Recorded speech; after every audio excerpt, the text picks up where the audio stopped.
Hey everybody, MX versus SBK here. Hope you're all having a nice weekend as I am. So it's been a while since I've made a review video. Been pretty busy moving into my new house, so apologies on that, but I'm sure you'll all understand. So it seems like my most popular video was my review of my 2016 BMW S1000RR. And I had said I wanted to do a proper review video on my R3, and I finally have gotten around to it. So without further ado, this is my in-depth review of a 2019 Yamaha YZF-R3. Before we get into the substance and the viewpoint I have of what the bike really is and its pros and cons and what it's like to ride one, to own one, figured we'd just go over the quick specs that everybody wants to know. I'm sure most of you already know these and you can look them up so easily, but why not include them at the start, right?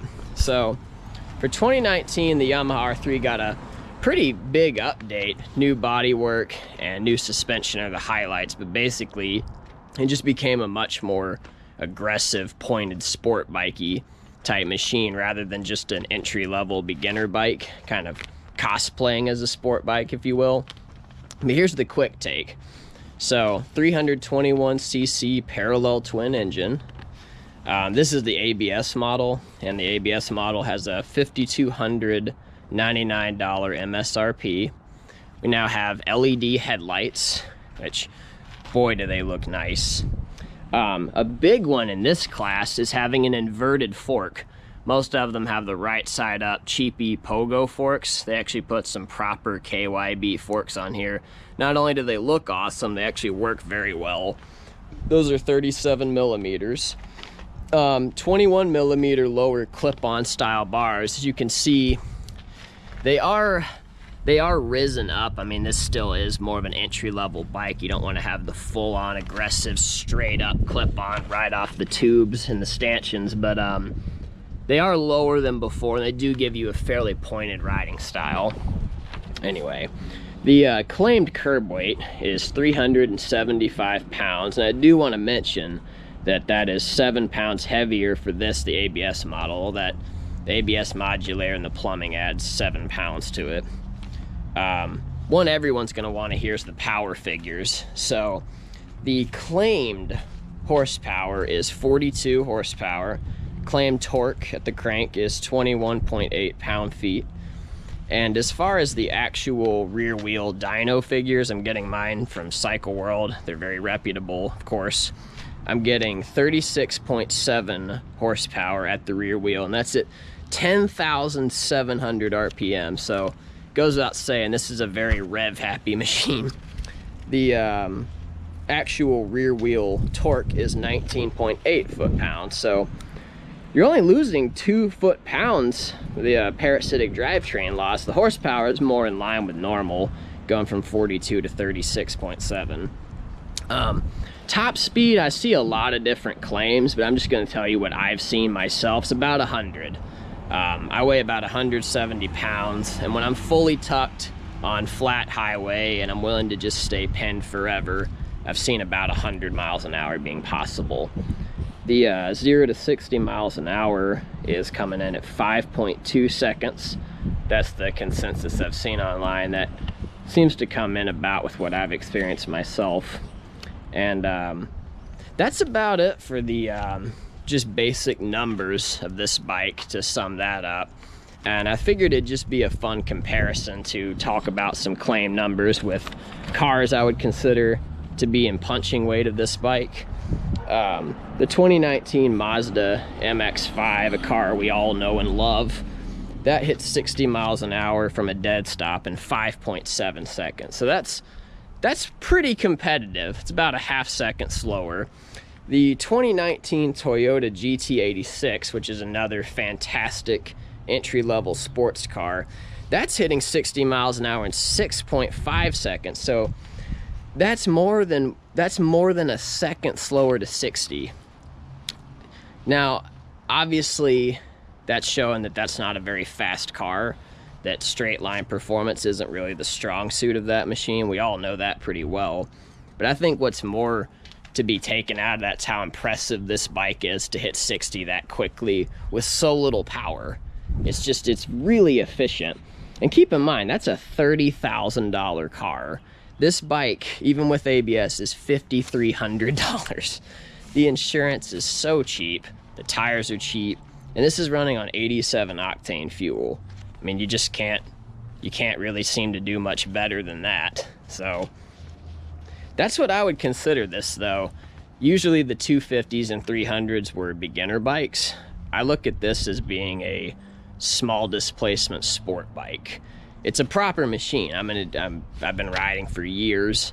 I'm certainly far from a beginner, and I have an absolute blast on this thing. And I just wanted to bring up the cars because I think that's a really nice way to bring some relativity to it to people that might not be as bike savvy. Those of you that know my channel well know my primary bike's a 2016 BMW S1000RR. Oh, I love her so much. I just want to ride right now looking at it. And I would put that in terms of maybe a Porsche 911 GT3 RS. It's one of the top fighting bikes on the planet. I think that's a very fair car comparison. And you're talking about around 3 seconds to 60. GT3 RS around $200,000. This bike's around $20,000. So you're jumping up about 10 times in magnitude of spending to get about the same performance. But this bike is murdering cars that are 6 times the price. I mean, that's awesome, right? You can't get enough of that. But anyway, enough of the hot takes. I'm gonna get more into my review style and talk about what I feel the type of rider who's gonna appreciate this bike, what you should know about it, what it feels like, what it's like to own it, the vibe of this machine, really. So one thing I want to really hit on again is lightweight sport bike as opposed to a beginner street bike. Those of you who have been riding a long time like me and have been around a while, you tend to think of 250s and 300s as like, you know, Babby's first bike. Really slow, really boring. You have to really wring their neck to have any fun with it. And even though there is something fun about riding, you know, it's the old philosophy, right? Slow bike or slow car fast versus fast car, fast bike slow. And there is a truth to that.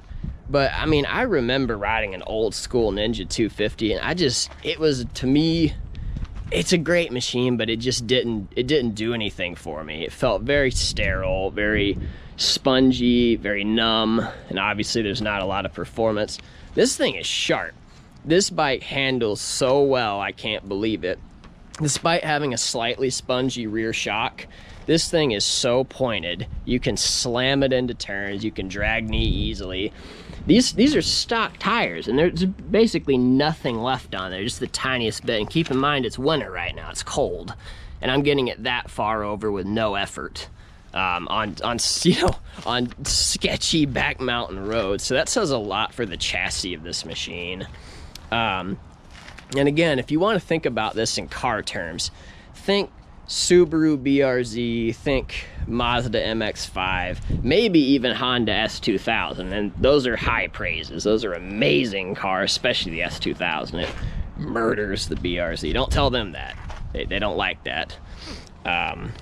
Another big one I want to emphasize is how fast this bike feels more than how fast it is, because railing this thing out near its 12,000 RPM red line, it's a great time, and it's really exciting to just be able to ride a bike all the way to its potential with no trouble and to just rail this thing through turns, shifting at red line with your knee on the ground. It's amazing.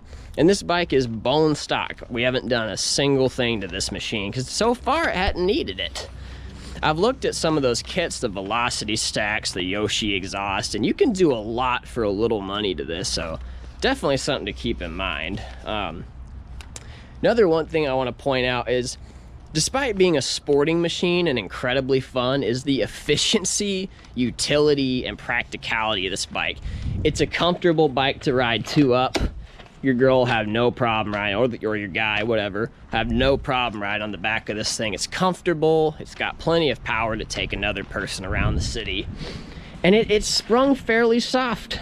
All the reviews say it's very sportily sprung, but when you're coming from that, I wouldn't say so. And despite they look like clip-ons, these are actually risen up, so the ergos are pretty good. The seat height's crazy low, by the way. So are the foot pegs. I've dragged my boot more times than I care to admit. But in terms of practicality and efficiency, this bike is tuned for 87 octane. I mean, that's amazing, right? You're getting this much fun. You're getting the feeling, the real feeling of sport and excitement. And your gas is so cheap. You're putting crap gas station 87, you know, bathtub gas in this thing, and it's fine. I try to at least go no ethanol because I do care about my machines, but 80, that's amazing to me. And the efficiency is ridiculous. I'm currently averaging, let me see if I can get it up on the screen really quick, 57.8 miles per gallon. And if you've watched any of my videos, you know I ride the dog do out of this bike. I don't put it around, I don't commute, I take it out for fun. There's plenty of people claiming up to 70 miles a gallon, which I can believe it. If you baby this thing, it'll do it. And it's fun. It's a great time, and it's so cheap when you think about it. It's only, especially if you don't want ABS, you're getting this bike for under $5,000 MSRP. The insurance is dirt cheap. These tires, oh my gosh, they last forever. There's people getting 10,000 miles out of these tires. I feel really lucky to get over 2,000 miles out of super courses or Rosso courses. And a set of these tires, Mountain Balance, it's like $600. You could get probably 3 sets of these for that. These are lasting easily 8,000-9,000 miles. Oh, and another thing, I constantly get puncture flats on my BMW riding on the road. On this one, they're hard as a rock. They knock them right off. It doesn't happen. I haven't had one issue yet, knock on wood. So, kind of talking to the philosophy, I made like a little pros and cons list I want to go over. So, the pros on this bike to me, super fun, right? It's a great time. It's just a laugh to pin this thing off every stoplight, to be able to ride it at maximum speed, and you're not even really breaking the speed limit. I mean, on my S1000, I pin this thing for like a couple seconds, I'm going jail speeds. This thing, I'm trying to break the law on it, and it's fine. I've come past cops 3rd gear at like 10,000 RPM on this bike. They didn't even look up. Why? It's quiet, and I'm only going like 55 miles an hour.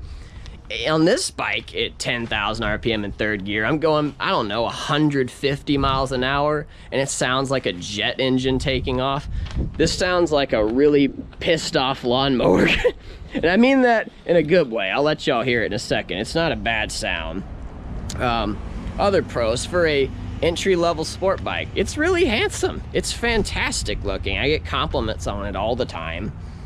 The feel is very nice, and that utilitarian ruggedness and feel. I don't feel bad riding this thing through a pothole-covered parking lot or even some gravel. And I mean, hitting the gas on this thing in a gravel parking lot, spinning the rear end out, it's fun. It almost has like a small dual sportiness to it, where it's so steady, and everything is down here. Nothing you're worried about getting scratched. None of it. It's very, no offense to the bike, but it's cheap plastic. You're not worried about it. I wouldn't even touch gravel on this bike unless I had no choice, because it would cost me my life. Replacing one thing on that, my wallet would be scream crying. On this bike, it's like no big deal.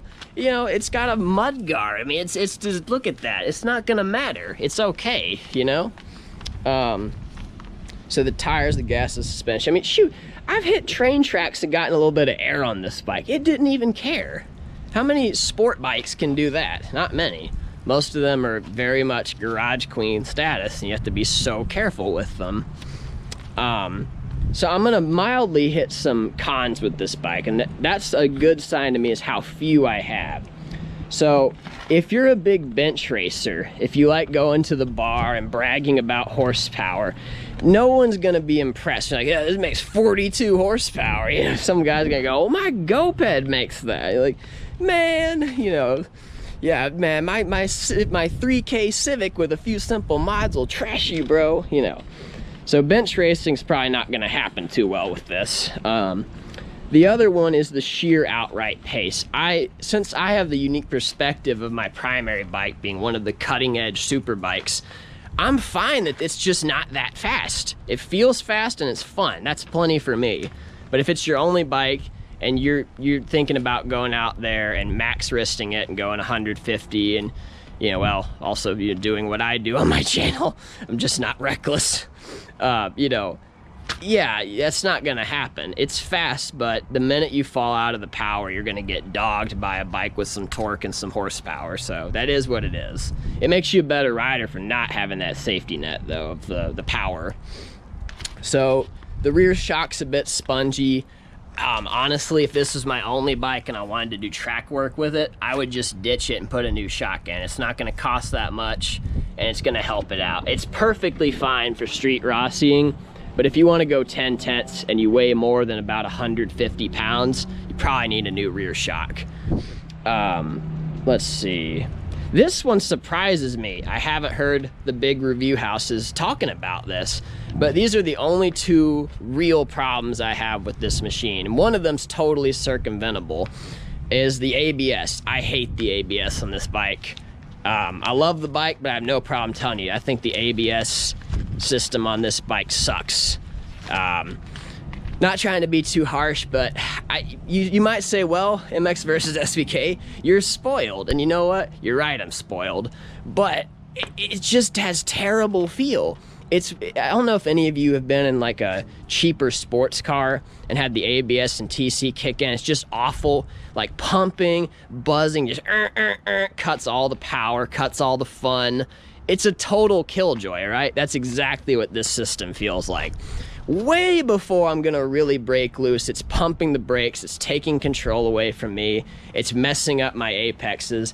And obviously it might be a bit more of a deal for me because I ride in the mountain passes and I'm going into corners hard that are almost, you know, 40-degree slope. I mean, I'm riding in really extreme circumstances, so I acknowledge that, but the feel sucks.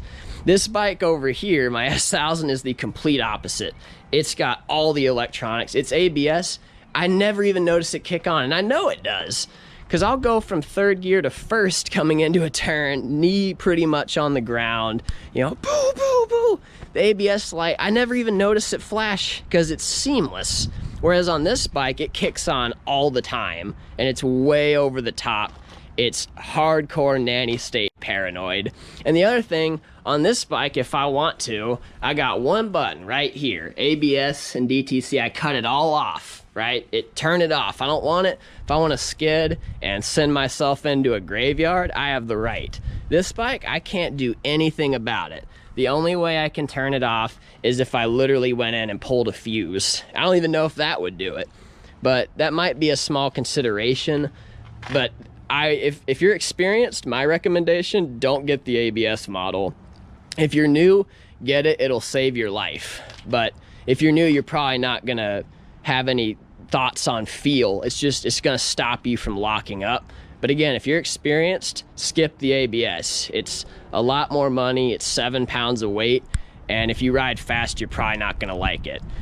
One other small con is the 1-to-2 shift on this bike. I have been riding motorcycles since I was 10 years old, okay? I'm not amazing, but I feel confident to say I'm a pretty good rider, and I almost never get false neutrals. I get them on this bike all the time, and it's always 1-to-2. It seems to catch neutral, and my other buddy who rides an R6 has ridden this with me quite a few times. He had the same thing happen. I don't know why it does it. The workaround is just shift it hard from 1-to-2. Pull that hood up hard, you know, bam, and it doesn't happen. I occasionally got them on my S1000, but it's always the same thing. It's got a quick shifter. It's my boot dragging the quick shifter. This thing just has a weird feel 1-to-2. The other shifts are fine. It's a good clutch, I'd even say. But in the other workaround, if you're in town where you're gonna be doing a lot of 1-to-2, just start off in 2. The gears are so short, you'll be fine. But anyway, overall, I'd give this bike probably an 8.5 out of 10. It's such a fantastic beginner bike while simultaneously being a legitimate small sport bike. And if you're a cost-conscious rider and you want to have all the fun for a lot cheaper than your other options, cheap tires, cheap gas, cheap insurance, all the fun, and you like being low-key, quiet, unassuming, fast. And of course, the last piece of what's so fun about this bike, nothing is better than trashing a guy on a 600 or 1000 with this bike. It's the best. They see you pass and they see the bodywork, they probably think R6, and then they realize to see those skinny little wheels and tires. They just got crapped on by a guy on a 300. It's happened to me multiple times. Dude, I have taken down so many squids in the canyons on this thing. And I'm sure I'm gonna be uploading some videos of it happening sometime soon, but I have dumped guys on R6s with this. I've dumped past plenty of sports cars.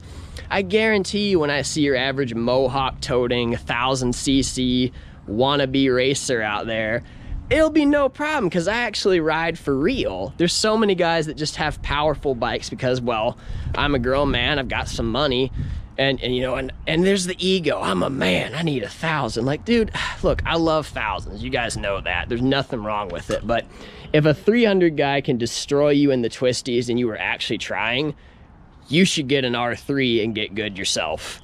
That's the best thing about this bike. It brings out the best rider in you. You have to work for it, you love it, you have fun, and if you do have an accident, you're gonna be going 70 miles an hour instead of 170 miles an hour, or 40 instead of 120. So if you get a chance, test drive one of these. If you've got a buddy with one, ask him to ride it. Even if you already have your dream bike, you've got your big fast monster rocket, you should have one of these too. In summary, love it, love it, love it, love it. Only a few flaws, so worth the money. Anyway, guys, I'm gonna get out of here and go ride. Hope you liked this video, and stay tuned for more reviews. I'm gonna be reviewing my buddy's R6 soon. It's extremely customized, very fast, very beautiful.